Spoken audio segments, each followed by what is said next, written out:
All right, Bobby Maximus, Joe Cebula, and today we've got a really good topic for the podcast. We want to talk about the true meaning of being an alpha.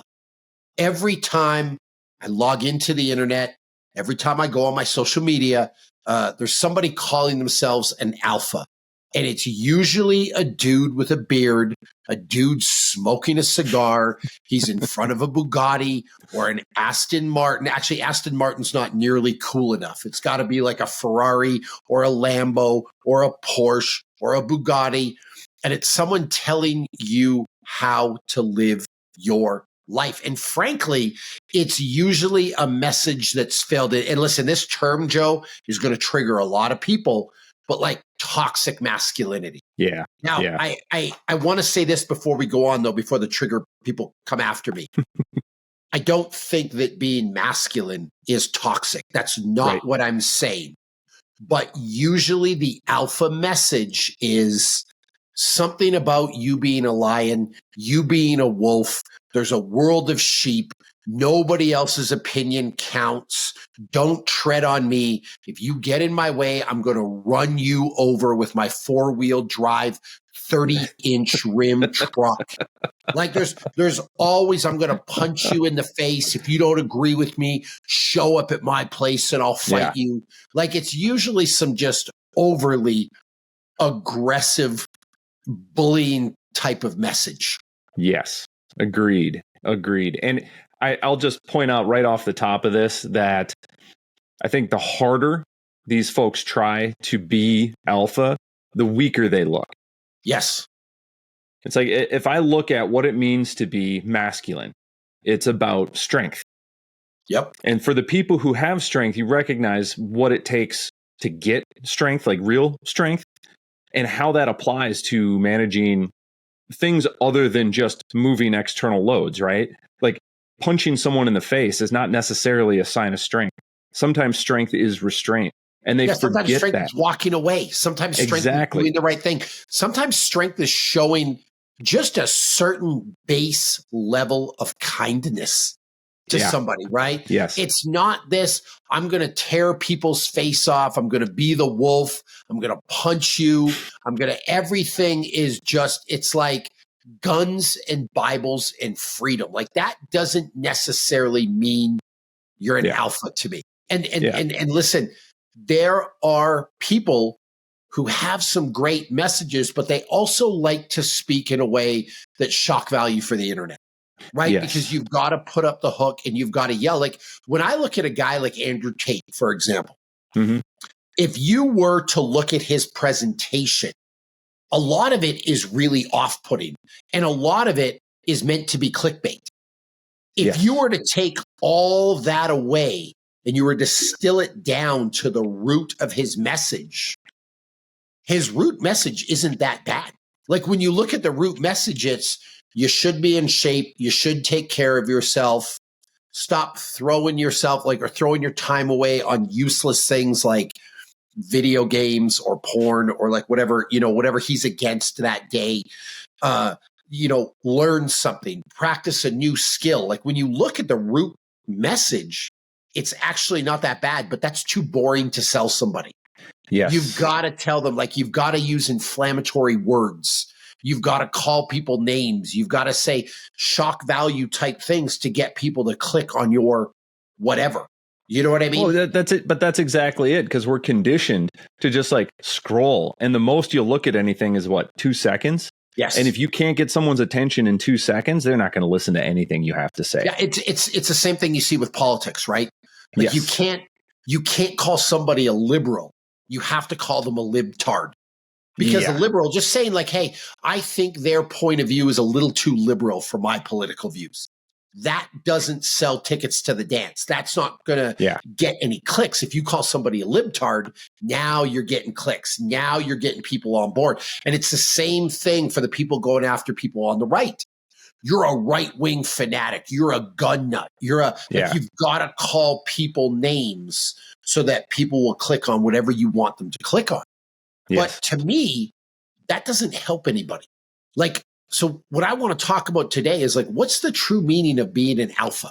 Like when we say you want to have an alpha mindset, What does that look like? And I think there's a couple of core components that, frankly, a lot of these influencers really share if you distill it down to the root message. Yeah, but that's hard. Like that takes effort, and nobody wants to put that forth. Like I said, they're trying to get your attention within 2 seconds and sell you something. Who's actually gonna look into this? Who's actually gonna say, well, what is he selling? Like, what is that core message? You're just getting bits and pieces of it and making snap judgments all the time. And that's exactly what it is. Again, it's the shock value. And that's the era we live in. Like it's a traditional WWE promo. Like, I'm going to say the flashiest thing so that I can get some press. Yes. So I'm going to say, now that we've done all the intro stuff, if we're talking about a real alpha mindset, I'm going to say the number one component of that is being accountable. Yeah. And what is accountability? I'm going to say it's just keeping the promises you made to yourself. You know, there's a thing, Joe, I read once about, if you push snooze on your phone, if you push snooze on your alarm clock, you're literally breaking the first promise you made to yourself that day. Like you said to yourself, I'm going to be up at 6 o'clock. And you push snooze and you push it to 6:10, 6:15. You've literally said whatever you were going to be up early for is not important. Yeah. You've said that I don't value this. If it's your workout, I'm willing to cut my workout 15 minutes short. It's probably not going to be 15 minutes. We said this in the last podcast. Like, you get good at what you practice. And if you're practicing breaking promises to yourself, you're practicing hitting that snooze button, that's what you're going to get good at. Is that what you want to be? Is that going to make you a leader?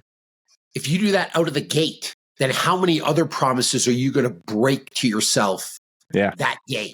So you were supposed to work out at 6. You didn't. You pushed your snooze button. You slept in, so you missed your workout. And then you were supposed to eat healthy for breakfast, and you didn't because you missed your workout and you've already shot your day in the foot. So why would I eat healthy? Like, I'm just going to go for the Eggo waffles or the cereal or the whatever.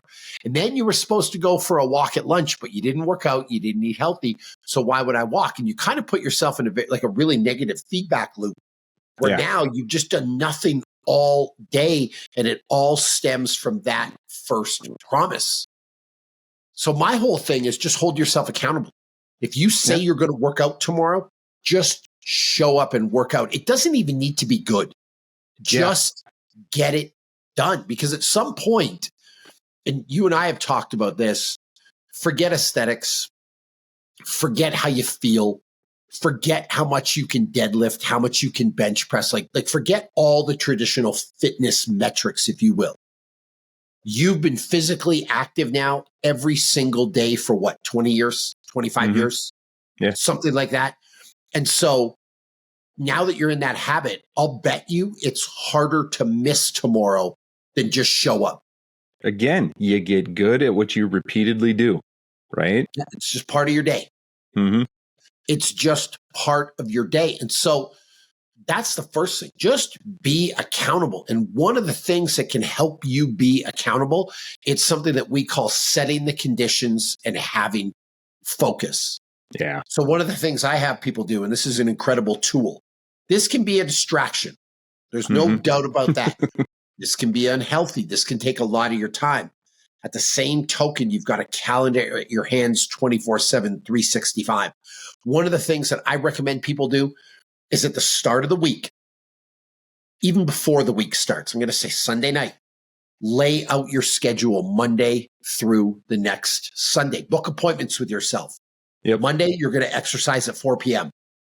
Tuesday, you're going to exercise at 4 p.m. Wednesday, you're going to exercise at 4 p.m. I'm using 4 p.m. because most people are done work. Most people like to work out at the same time every day. But maybe it doesn't look like that. Maybe it's 4 p.m. Monday, 12 p.m. on Tuesday, 6 a.m. on Wednesday. Like, it doesn't matter, but use this and set that condition. Book appointments with yourself and then treat it like it's a dental appointment, like it's a doctor's appointment, like it's a chiropractic appointment, like I was reading something the other day where a lot of restaurants now, if you make a reservation and you don't show up, you get hit with a cancellation fee. Treat it like that. Set that condition. And then all you have to do is focus on showing up.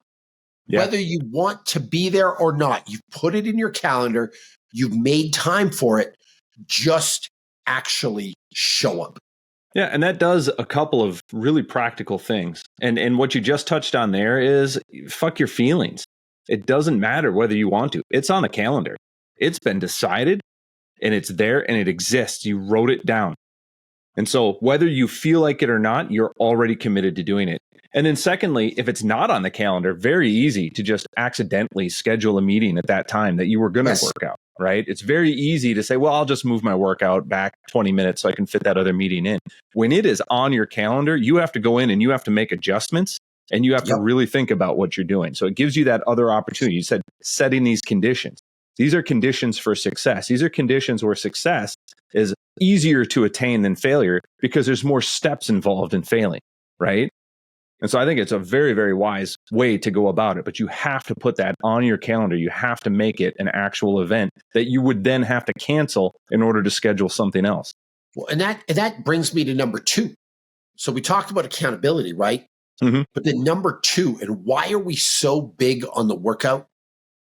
Because if you were really an alpha, if you're a really like the alpha lion, the alpha bear, the alpha wolf, the alpha predator, the Tyrannosaurus Rex, like whatever predator these online nuts are comparing themselves to, the alpha goldfish. You would have to be the strongest, the biggest, the fiercest. Like it's not the like fittest. You know? Yeah. It's not like you see a lion in the wild that's fat and overweight and can't move it. It's like, oh yeah, that's the leader of the pack. That's the alpha. Like you would have to be the baddest because people are constantly trying to fight you, trying to take your number one spot. Like there's a whole thing that happens with kids, and I'm going through it with my 15-year-old now. He's at the age where it's like, just going to butt heads with you, Dad. And I'll tell you, Joe, I now no longer know anything about working out. Anything about wrestling. He was actually lecturing me last night about wrestling and working out and how I didn't know what I was talking about. I'm like, boy, who do you think you're talking to, right? But it's just like, it's like a natural thing that happens to teenagers at 15. They've just got to fight back against that. And that's what happens in the wild. Mm-hmm. Like the lion alpha gets a little too old, and then the little, not cubs at that point, but like the young adult ones, they're starting to fight for that number one spot. So a big part of that is keeping yourself fit, keeping yourself strong. And listen, not so that you can punch people in the face, not that you can tear their faces off, not that so you can beat them down when you get into a traffic altercation.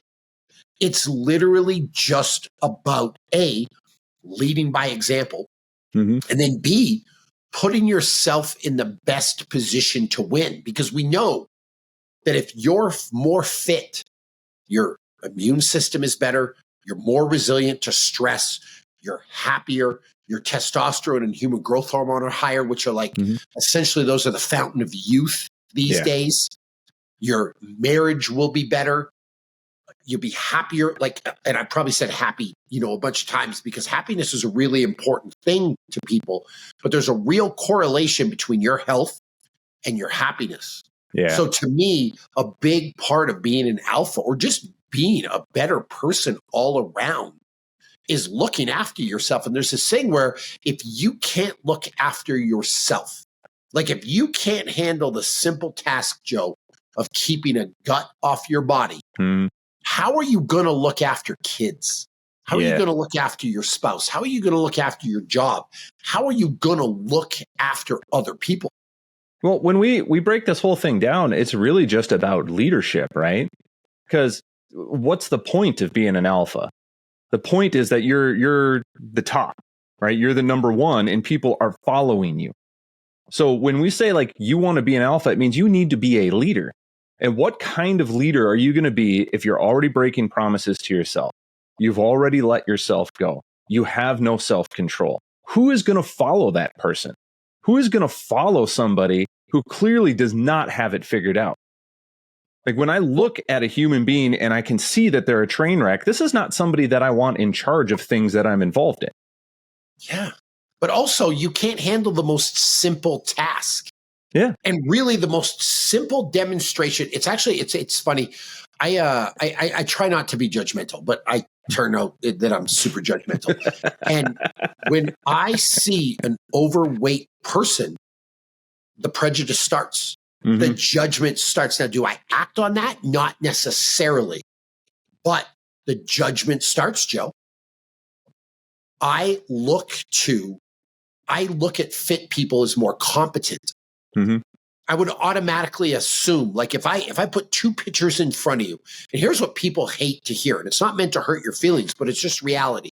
If I put two people in front of you, a woman that's 50 pounds overweight, or a woman that's really fit, a guy that's 50 pounds overweight, or a guy that's really fit, and I said, Joe, who has more respect for themselves?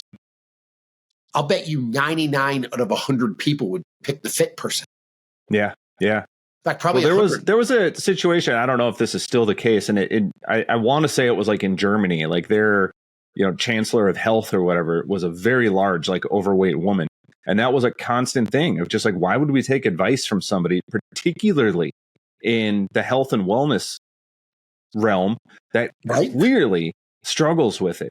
Now, I will put a little caveat on what you were just saying too, because I don't think fitness is the only measure. I think it's an easy measure, and it's really hard to overcome that. So are there people who are great leaders, people who I will emulate, that aren't in great physical condition? Yes. But in every single one of those cases, they had to overcome that somehow. They had to have other traits that okay, I can follow them on all those other things, but not that. So it is an issue. It is something that has to be addressed. It has to be overcome. And frankly, the self-care should be the easiest part of your whole mission to be an alpha. That's the simplest thing, to show up to the gym, to do the work, to be consistent. And I think the struggle people have is it feels selfish. It feels selfish when you put effort into yourself. The most selfless thing you can do. 100%. And a leader understands that, right? But imagine your two kids. You want them to have long, happy lives. I don't think you want your kids to die young. Right. Actually, I'll just ask. I mean, there are days. Do you want your kids to die young? No. Do you want your kids to have diabetes? No. Do you want your kids to have cancer? Mm-mm. Do you want your kids to develop heart disease? Do you want them to have high blood pressure? Do you want them to have, do you want them to be limited in range? Do you want them to miss out on things that they could enjoy? Like all these things, the answer is no. You got to understand, when you're 4-year-old and your 6-year-old, or your 6-year-old and your 8-year-old, or your 8-year-old and your 10-year-old, when they're watching you sit on a couch, eating Honey Nut Cheerios, drinking beer, drinking soda, you're influencing how they're going to live. Yeah. You're influencing the choices that they will make when they're older. You're influencing their value system. That's why leading by example is so important. Now, on the other hand, my kids have grown up with a dad and a mom, because Lisa's incredibly fit, that they go to the gym with us almost every day. They see us work out almost every single day. They see us eating healthy. They see us moving around. They go on walks with us. It's funny, we're not telling them to exercise. We're not telling them to work out, but they think literally exercise is as important a part of your day, or an essential part of your day, as putting on your socks, as doing the dishes, as loading the dishwasher. Like, it's just something you do, and it's something they've always done. Yeah. I have right now a 5 and an 8-year-old, and they can both do pull-ups. Yeah. And it's not because I got them out of bed at the crack of dawn.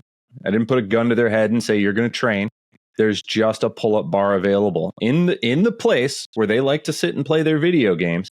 And what they do is they'll set up their video game, and when there's a break, when there's a moment, they run over and they do pull-ups.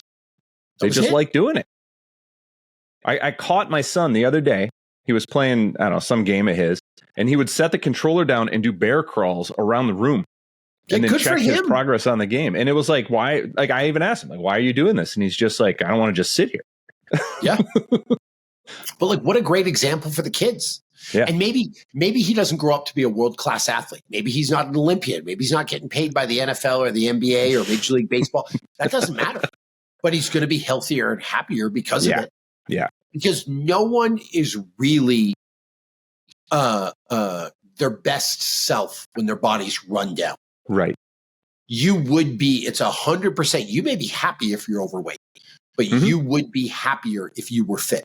I was just going to add that exact in. Right? You would be happier. Again, it's not a judgment, but you would be happier and you would be healthier. If a magic pill existed, we would all take it without a doubt. There's nobody who would turn it down.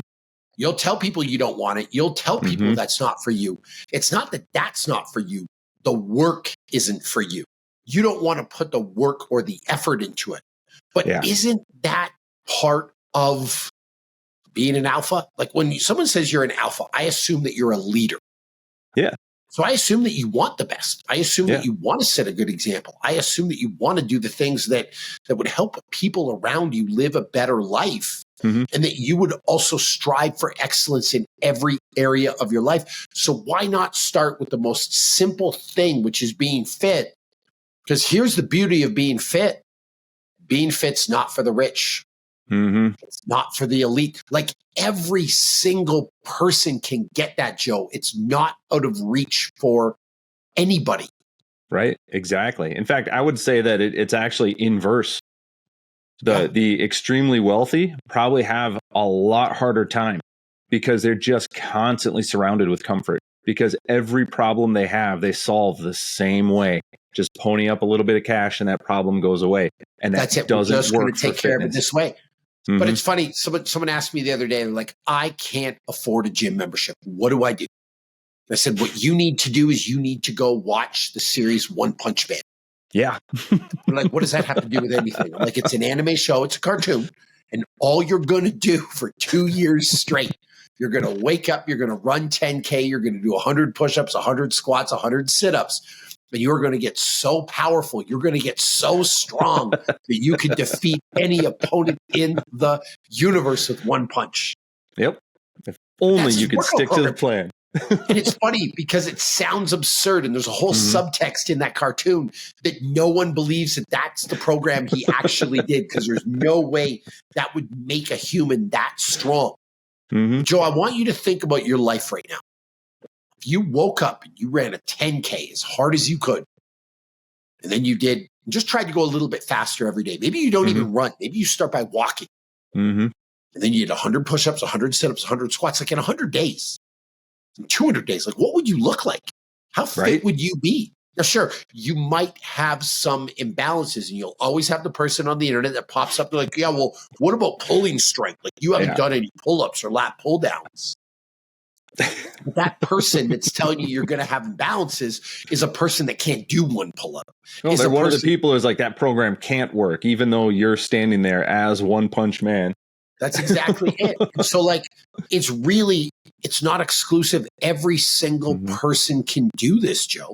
Yeah. And for every single person I've met that says they don't have time, when I ask them what they did that week, they had time to watch a Kansas City Chiefs. They had time. You can see my helmets over here. They had time to watch the Dallas Cowboys. They had time. I got my fight shorts up to watch Ultimate Fight Night. They had time to binge watch another series on Netflix or Hulu. What's the big one now?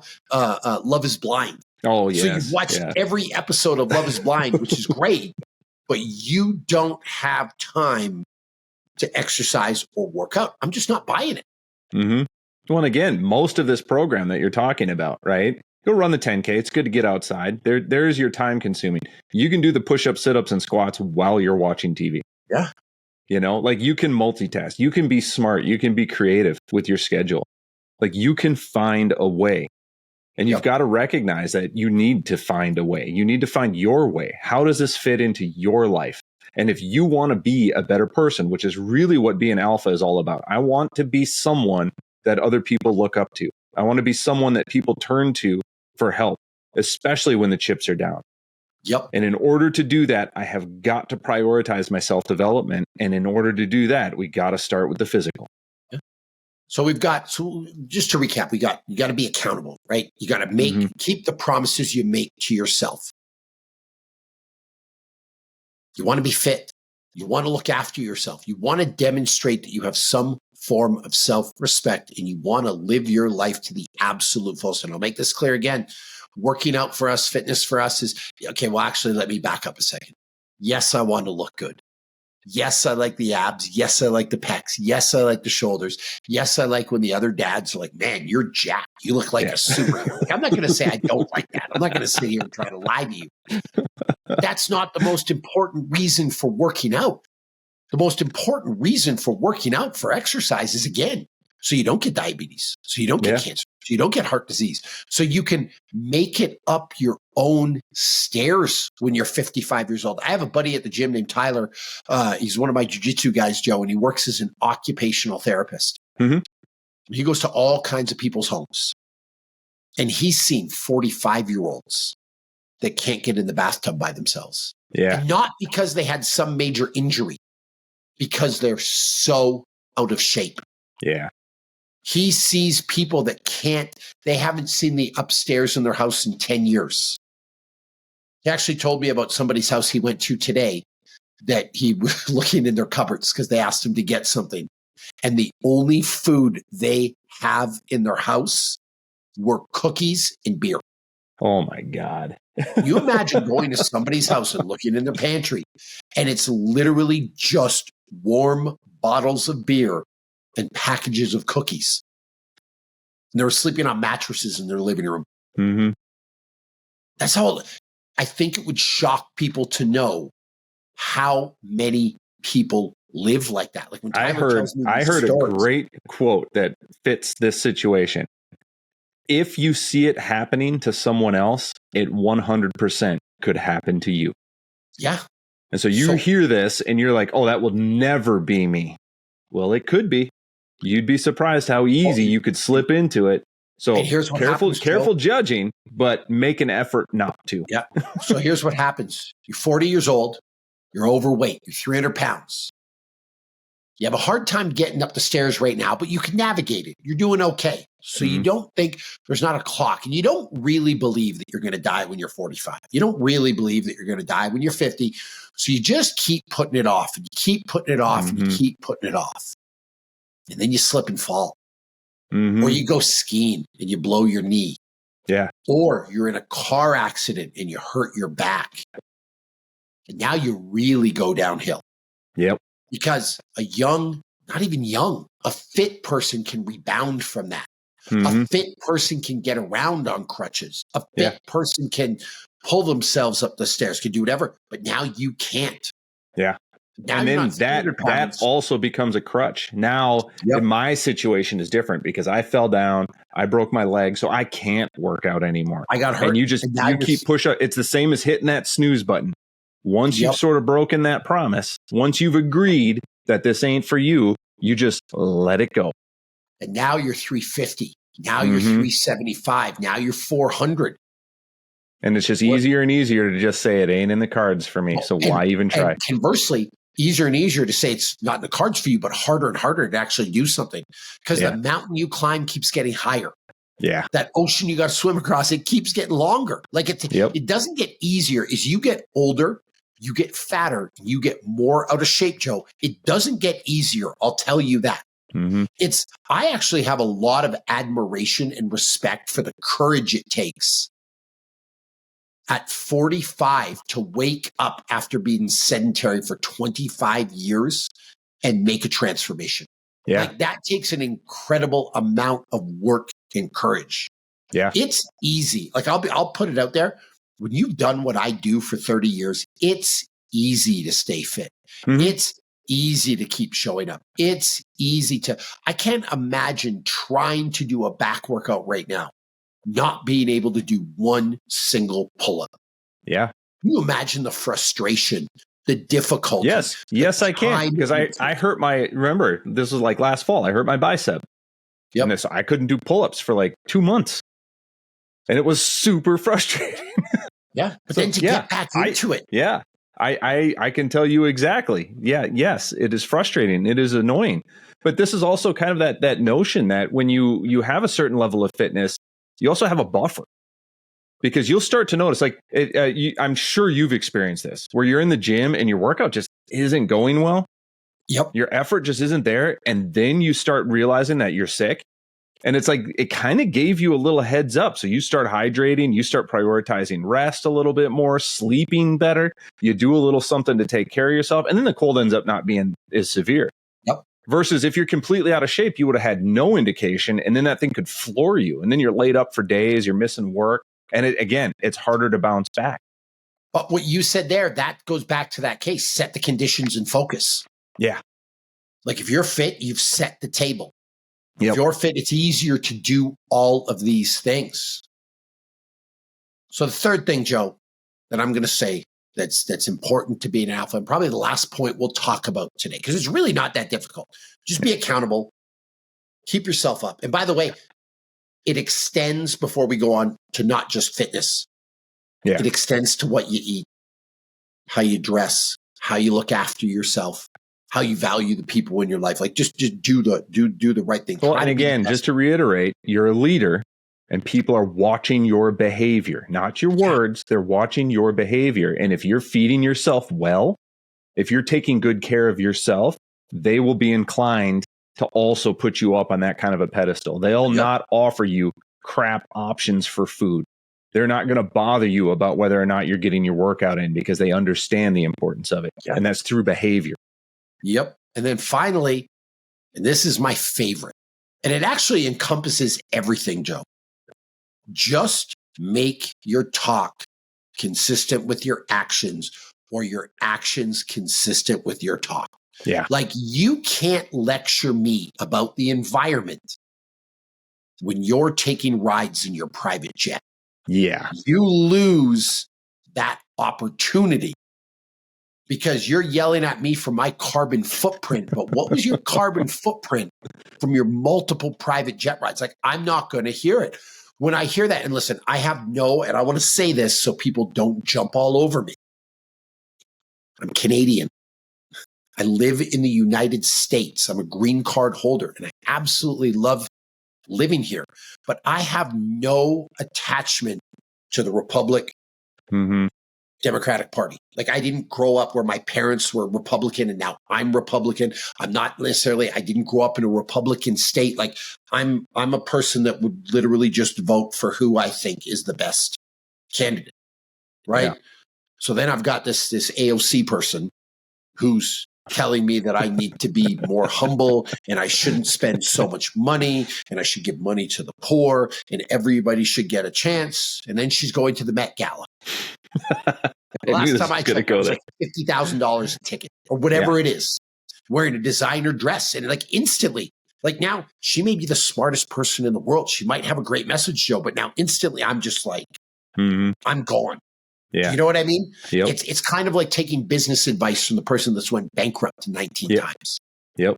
I have a hard time listening to it. I have a hard time listening to dietary advice from the person that's overweight. I have a hard time listening to bench press advice from the person that can't bench press a barbell. Right. Right? Like I have a really difficult time with that stuff, Joe.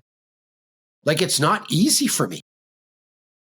No, I don't think it's easy for anybody. And again, and this is what I was just touching on of like your actions are what defines you. Yeah. You know, you can write a great book about what a wonderful person you are, but who's really going to read that? You know what I mean? Yep. But I'm watching you move. I'm watching you live. I'm watching how you interact with other people. And I'm watching how you take care of yourself. And if you treat yourself like trash, I'm going to treat you like trash too. So you're a fairly religious guy. Mm-hmm. You're Catholic. You went to church your whole life. Mm-hmm. Okay. It's the same thing when a person lectures me for going to a grocery store on a Sunday because Sunday is the day of rest. And I can't do anything that forces people to work. I can't support a business that's open on Sunday. So you're going to lecture me, but then you're going to go home and you're going to watch the NFL on Sunday. Yeah. Yeah. I want you to think about this. When you go to the local Kroger, when you go to the local Ingles, when you go to the local, whatever grocery store you shop at, How many people, I really want you to answer this. How many people are working on a Sunday when you go to the grocery store? Like you have what, five checkout clerks? Yeah, like I don't know, maybe a dozen people. Yeah, 5 people they're bagging groceries. Maybe you have 5 people that are stocking shelves. So we'll be the opposite of conservative. We're going to say there's 50 people working in that grocery store to allow you to buy your groceries. Is that a fair number for you? Yeah, I think so. How many people you think are working to bring you that NFL game? Well, how many people are standing on the sideline just in one team? Yeah. Okay. Well, there's going to be 22 guys on the field, so we're already halfway there. Joe, I didn't know if you knew this, but in Leviticus chapter 4, verse 9, it says that professional athletics aren't a job, and despite the fact they're being paid millions of dollars, it doesn't count. So that's out. So never mind the players. All right. How many cameramen? How many audio guys? How many reporters? Like there are cheerleaders. There are thousands of people working. The guys taking the tickets, the guy selling popcorn, the guy selling beer, the guy selling those little cookies with the ice cream between them. Like all of these people are, Joe, because as long as you're in your little basement watching your TV, you're doing the right thing. But the person that goes to the grocery store to get groceries, wow, man, you're breaking the Sabbath. You're a terrible human being. Yeah, yeah. Never mind. The last time I checked, I think the Sabbath was supposed to be Saturday. Don't even get into it. Don't even get into it. Like there's all these things that people do. And Joe, I am willing to listen to you, your religious babble. It's going to make some people mad that I said that, but I'm willing to listen to you. But I just hope you're living by your little book. Well, yeah. Isn't that the idea? Again, it's the fruits. Right? Isn't that what the book says? It's people will know you by the fruits that you produce. Yep. They know you by your actions. If you're going to have your Bible, because that's what an alpha is, it's like you're living life on your nightstand. You got an AK-47 and you got your Bible. You're going to live this way. I just hope you're living by your book. Mm-hmm. Well, let's just hope that if you've got your gun on your nightstand, that when you need it, you're not downstairs, because we know you can't get up the stairs to get to your gun. Like that's another thing, Joe. Like it's great you own an arsenal of guns, but what's going to happen when the electricity goes out and you actually got to go fetch some water? What happens when your gun jams and you actually got to run for the zombies? And don't even get me started. Like, listen, actually a buddy of mine, Tom DeBlas, posts about this all the time with jiu-jitsu. You're a police officer. When's the last time you went to the range, practiced your craft? Yeah, this is a big issue for me. I was a cop for 6 years. Cops are notoriously bad for this. Not doing it off the clock. It needs to be during my regular scheduled time. The union should have these rules. It's not in there. I'm not going. And when's the last time you did something like jujitsu? To practice the self-defense. Like these are essential skills. So you can own all the guns you want. And I'm not against gun ownership. Yeah. But when's the last time you actually went to a range? When's the last time you practiced some marksmanship? Yep. When's the last time you learned how to clean the weapon or take care of it or look after it? Or how about this? There are guys who are great at taking care of their guns, right? They are great. They can take them apart, put them together. They grease them, they oil them, they take great care of them. They'll even go to the range and they'll shoot. But yeah, then they themselves are a complete clusterfuck of dysfunction. Yep. Like how can you be so good at this one thing and so terrible at everything else, especially the stuff that matters? I see it all the time. Like you how can you care so much for your car? Yeah. You clean your car, you detail your car, you wax it. You're a better person because you drive a BMW and you drive it. I remember there was a commercial. God, this had to be 30 years ago that I saw it. But it was like, it's not the clothes you wear. It's not the car you drive. It's the watch. That's how people judge you. And I'm like, well, it's so arbitrary. Like, why that? But it was like an ad for Rolex or whatever. And you'll see guys who will work double shifts. They will get their finances figured out and they will find a way to get like a legit expensive wristwatch to wear. And again, you have demonstrated that you have the capacity to really focus, to have some discipline, to see something through. And it got you a watch. Yeah. You're walking around with a giant gut. All your relationships are garbage. But you got that watch. There was actually, it was funny. I saw me and Lisa went to see Bill Burr on Saturday night, and he actually does a whole skit on this, like red flags that women should watch out for. And it's like dudes with like a watch that looks like a satellite on the wrist. Yeah. Oh yeah. And he also says you got to watch out for short little dudes that drive monster trucks that need that step so that they don't fall to their death on the way out. I was dying, Joe. Yes. Dying. You know what I mean? Yeah. And like even he was making fun of exercise, and he was talking about like he was making jokes about women, and he was like, you know, like if you're a woman, like, why are you in a spin class? Like you're getting up on your bike and like riding around, blah, blah, blah, blah, blah, when you could take something that's actually useful that could help you, like jujitsu or fighting and then he went off on this whole thing, how like, you know, 150 years ago, you wanted to marry a woman that was a little bit bigger. Yeah. A woman that was strong, a woman that could handle some business, a woman that could look after the kids, not some woman that like 150 years ago would have died during childbirth. Yeah. She's like 95 pounds. Like someone that can't. As soon as food gets scarce, they're gone, right? Yeah. Die in the winter. Yeah. You know what I mean? But there's some real truth to this, Joe. Like the making your actions consistent with your talk, or your talk consistent with your actions. Well, we kind of said this early on, but like the louder you scream alpha, the less alpha you are by default. And there's a new thing, and I don't know if you've heard of this, the Sigmas. These are the alphas that don't have a pack. These are the guys that are solo. You're a secret alpha. You're a low key alpha. You're an alpha, but you're so alpha that you don't have to tell people you're an alpha. So what? There's like these things, but Joe, this is for real. If you have to scream this from the rooftops, chances are you're not. Like that's the reality. Well, you and know what I mean? What would an actual alpha do if he realized he was no longer the alpha? Roll over and die, right? You get to work. But so here's where I lose it, Joe. You can tell me all you want, and these guys, they fit a certain type, right? Yeah. You can tell me all you want about keeping myself healthy, but when you're smoking a cigar, when you're drinking booze, I don't know if I'm going to believe you, right? Now, listen, everyone indulges once in a while. That's not what I'm talking about. But if you're talking about keeping yourself healthy, in every video you put up, you have a cigar in your mouth, I'm going to wonder about the state of your health. Yeah. Number two, you want to talk to me about freedom of speech. You want to talk to me about don't tread on me. You want to talk to me about your rights. You want to talk to me about what you should wear, whatever t-shirt you want. You can say whatever you want, whenever you want, to whoever you want.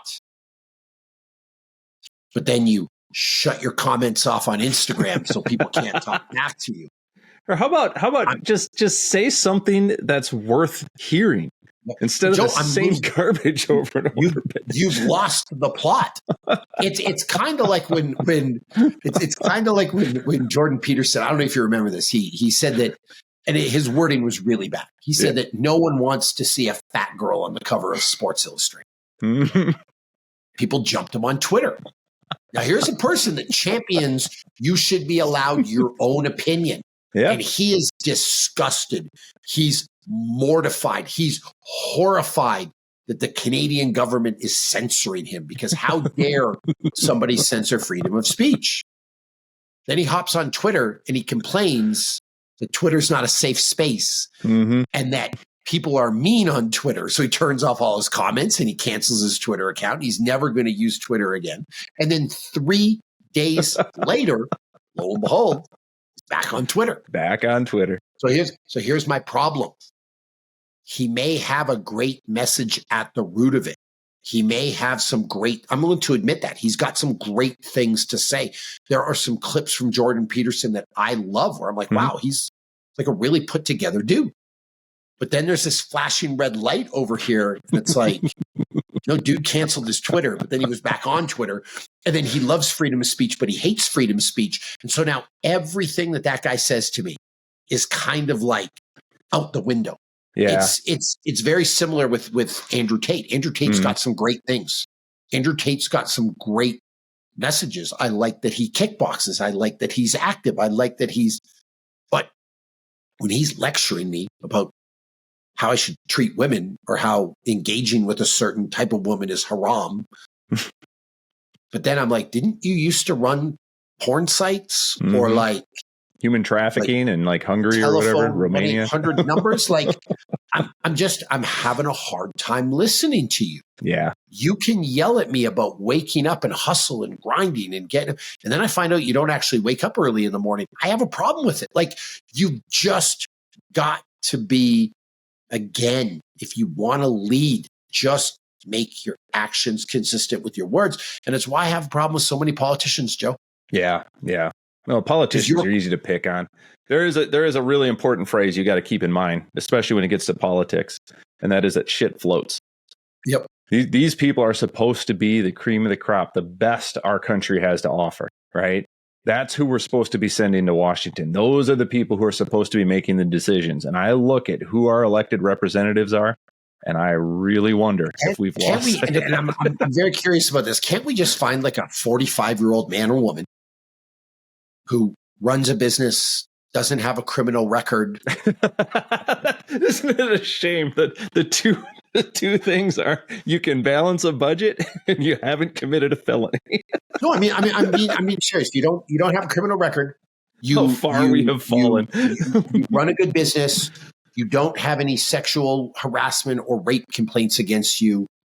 There's nothing in your background that's racist or misogynistic or homophobic. Like, this is like a basic, like a thing. Here's your answer. Nope. You never like check here if you never had handcuffs on. Just remember the rule that the people who want the job the most should be the ones we automatically disqualify. Yeah, but that's as soon as you Joe, throw your hat in that ring, you should be disqualified. You haven't scammed people out of money. You haven't been hit with some SEC fraud. Like that's just the basic. But again, it's that talk and actions, and at its simplest level, it goes down to that. I got to pick on vegans because it's kind of what I do. Listen, if a world-class athlete comes to me and says, I went vegan and it made me win an Olympic gold, my ears are perking up. Yeah. I'm willing to listen. Like, I'm like, okay, let's talk about this. On the other hand, a person with a 30-pound gut who can't bench press the barbell or run a mile, whose testosterone is in the gutter, says you should go vegan. I'm instantly doing the opposite. I'm running to the meat aisle. Yeah. You know what I mean? And there's something about, have you seen Dr. Sean Baker? Yes, of course. So he promotes the carnivore diet. He's always talking about the carnivore diet. And I'm not going to dispute the science. I don't know a lot of it, to be honest with you. Like, how healthy the carnivore diet is long-term, I don't know. But I will tell you, when I see a 55-year-old guy that's not on TRT, that's not using PEDs, that can deadlift 455 pounds, that's setting Masters World rowing records, whose physique looks good, whose skin looks good. I'm like watching him and I'm like, carnivore, huh? Yeah. maybe there's something to this. Now, the opposite of that is the person that's telling me meat is bad. Yeah. Yeah. Who's 280 pounds, eating all kinds of processed food, who's got a red face, who's got high blood pressure. Like, I'm having a hard time with this, Joe. Yeah, somebody popping down heart pills the whole time saying that meat's bad for your cholesterol. Like, oh, really? And that's it. That's it. So to wrap this up, you want to be an alpha. You want to be a leader. It's pretty simple. Just have some accountability. Just keep the promises you make to yourself or other people. 2, handle the simplest task. Stay fit, stay healthy, stay productive. And 3rd, just make your talk consistent with your actions. If you could do those 3 things, that's it. Yeah, you would be somebody worth listening to. Yeah, you would be somebody worth listening to. You wouldn't have to scream it from the rooftops. Yeah. And that's it. Thank you for coming to another edition of our podcast. Listen, we don't hit you with ads. We don't hit you with all kinds of stuff. But if you want information on how to get fit, You want a great workout program that's going to help you. And by the way, it's not a workout program for me. It's not a workout program for Joe. It's not a workout program that's aimed at people who have an elite level of fitness. If you're looking to get fit, if you're looking to push your limits a little bit, if you're looking to do some of the things that we talked about in this podcast, you can download the Ladder app and join Team Maximus. You'll get a 7-day free trial. We're not putting a gun to your head. You don't even need to put a credit card in for your 7-day free trial. It's not one of those scams either where you put the credit card in, you forget about it, and then you slowly get dinged and eaten alive. Try it out. And if you like it, stay with us. If you don't, then you're welcome to go away. And also, if you like this podcast, if you like the stuff we talk about, just two real guys talking about real things, subscribe, hit those notifications, do everything you're supposed to do. Do the things. Yeah, do the things. Thanks for coming by.